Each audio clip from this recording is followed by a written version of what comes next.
Kami siapkan hati kami untuk kami dengar firman-Mu Tuhan.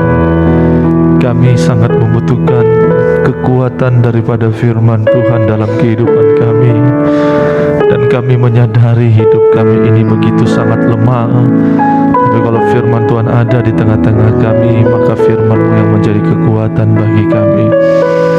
Di dalam nama Tuhan Yesus Kristus, kami siapkan hati kami untuk kami dengar firman Tuhan. Puji Tuhan, haleluya, amin. Silakan duduk kembali. Ya. Shalom, selamat siang, selamat boleh kita bertemu di dalam kasih Tuhan yang begitu memberikan kesempatan bagi kita sekalian pada kesempatan siang hari ini. Kita bisa ada di tengah-tengah ibadah kita. Ya, ini semua karena anugerah Tuhan, berkat Tuhan yang Tuhan berikan di tengah-tengah kita. Ya,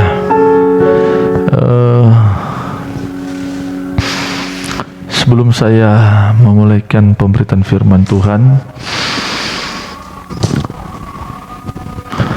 saya mengucapkan terima kasih kepada Bapak Ibu saudara-saudari yang untuk doa-doa saudara yang sudah memberikan kepada Tuhan, ya, anak kami bisa ya pulih kembali sehat, sekalipun sekarang ini memang masih dalam tahap pemulihan, ya, tapi kami pada hari Senin sudah kembali pulang ke rumah.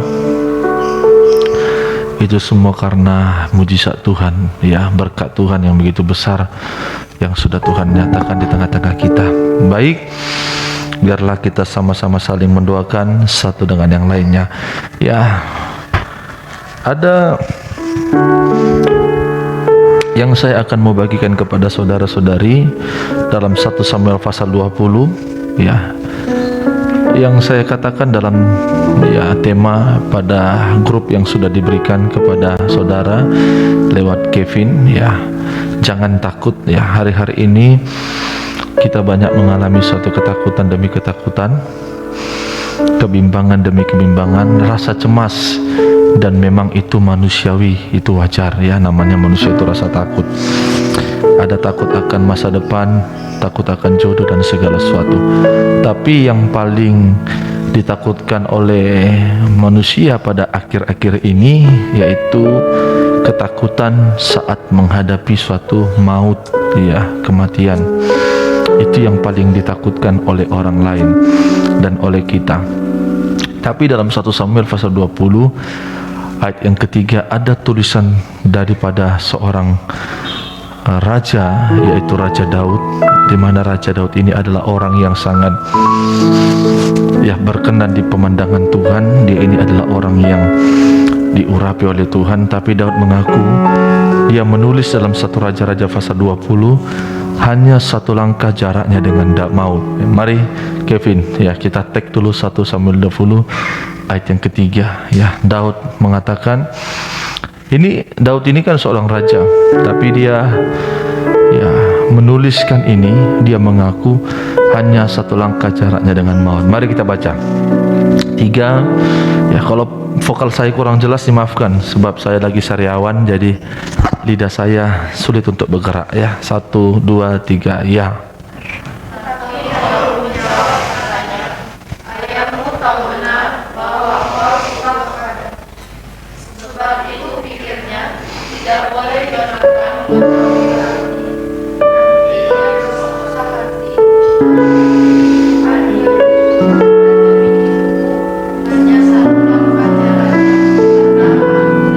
Siapa yang tulis?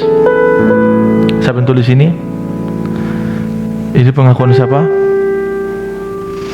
Pengakuan dari Daud. sebagai seorang raja. Jadi ini pengakuan Daud ya sebagai seorang raja. Apa pengakuannya? Daud mengaku bahwa hidupnya itu hanya satu langkah jaraknya dengan maut. Ya, satu langkah jaraknya dengan maut. Jadi Daud saja seorang raja mengaku. Daud itu mempunyai fasilitas kerajaan. Namanya seorang raja itu punya pengawalan, ya, punya pengamanan yang ekstra kuat, mungkin jaminan kesehatan yang terbaik. Tetapi Daud mengaku jaraknya dengan maut itu hanya satu langkah. Tentunya kita juga belajar dan kita harus menyadari hidup kita ini juga hanya satu langkah jaraknya dengan maut. Setiap saudara melangkah, maka saudara mengeluarkan atau saudara mempunyai detak jantung, ya kan? Setiap kita melangkah kan detak jantung kita ada. Tidak mungkin saudara bisa melangkah kalau detak jantung saudara tidak berfungsi lagi. Ya, satu langkah itu sama dengan satu denyut nadi. Satu langkah sama dengan satu detak jantung. Artinya apa? Setiap langkah hidup kita, setiap detak jantung kita itu memang diancam oleh maut. Ya, oleh maut. Ya, setiap kita melangkah, makanya tidak tahu orang tiba-tiba kalau dia berjalan kemana tiba-tiba meninggal dan sebagainya. Nah, memang itu.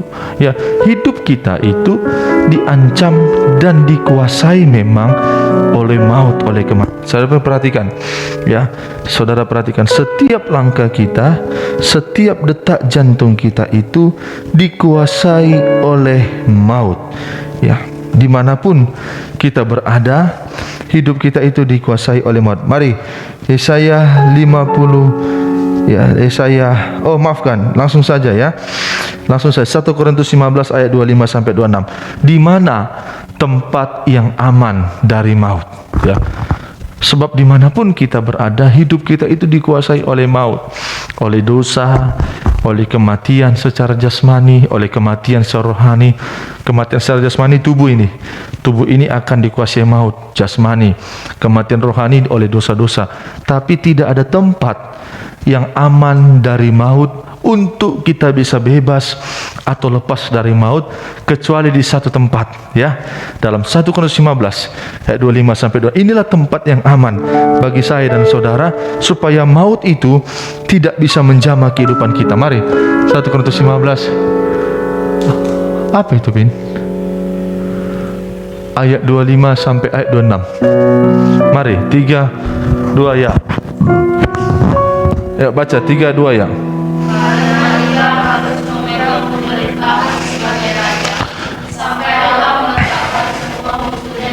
Semua musuh di bawah kaki. Terus musuh yang terakhir yang dirasakan ialah di mana tempat yang aman? Tempat yang aman dari maut yaitu kita harus berada di bawah kaki Tuhan.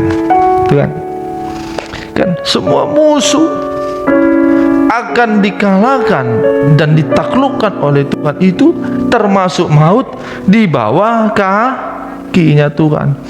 Tapi kan tidak mungkin kita tunggu Tuhan itu lewat dari si petani ini, ya kan? Atau Tuhan lewat dari si malingkar, ini kan tidak mungkin kan? Tapi kan tempat yang aman dari maut di mana? Di bawah kaki Tuhan. Itulah tempat agar kita bisa lepas dari maut. Ayo kita lihat ya, bagaimana Pak caranya berada di bawah kaki Tuhan. Mari, tak mungkin Tuhan kita tunggu lewat. Yohanes 12 ayat 1 sampai 8. Mari. Ya, ini caranya berada di bawah kaki Tuhan. Yohanes 12 ayat yang ke-1 sampai pada ayat yang ke-8. Ayo 3. Saya minta Wita aja baca, Wita. Yuk, Wita. Ya, 12 ayat 1 sampai 8. Pakai mic, kau pakai mic. Pakai mic. Ayo. Biar jelas, ayo. Silakan. 6 hari sebelum Paskah Yesus datang ke Betania, tempat tinggal Lazarus yang dibangkitkan Yesus dari antara orang mati. Ya. Di situ diadakan perjamuan untuk dia dan Marta melayani. Sedang salah seorang yang turut makan dengan Yesus adalah Lazarus. Maka Maria mengambil setengah kati minyak narwastu murni yang mahal harganya, lalu meminyaki kaki Yesus dan menyekanya dengan rambutnya, dan bau minyak semerbak di seluruh rumah itu. Maka Maria mengambil setengah kati minyak narwastu murni yang mahal harganya. Kalau Alkitab untuk terlepas dari maut, tadi kita harus berada di bawah kaki Tuhan. Kita tidak mungkin menunggu Tuhan lewat dari si petani ini. Tapi kalau kita mau ambil aplikasi dalam Injil Yohanes, berada di bawah kaki Tuhan itu adalah mengkaitkan diri atau mengorbankan diri untuk melayani Tuhan. Disitulah tempat yang aman dari maut. Itu yang pertama. Itulah tempat yang aman. Kalau saudara mengkaitkan hidupmu berkorban untuk pekerjaan Tuhan, maka di sanalah tempat yang aman supaya maut tidak bisa menjamah kita. Makanya mari kita aktif di dalam segala sesuatu pekerjaan Tuhan. Itu yang pertama. Yang kedua, mari ayat 3 lagi, Bang Win.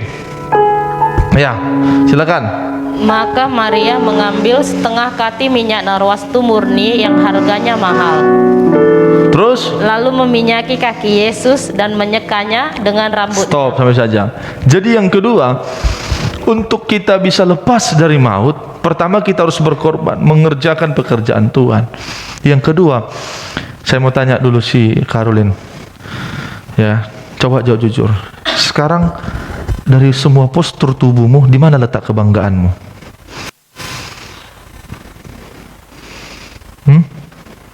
Kalau contohnya kamu bangun pagi-pagi, yang kau perhatikan duluan apa? Rambut. Betul, rambut. Ini salah satu kebanggaan.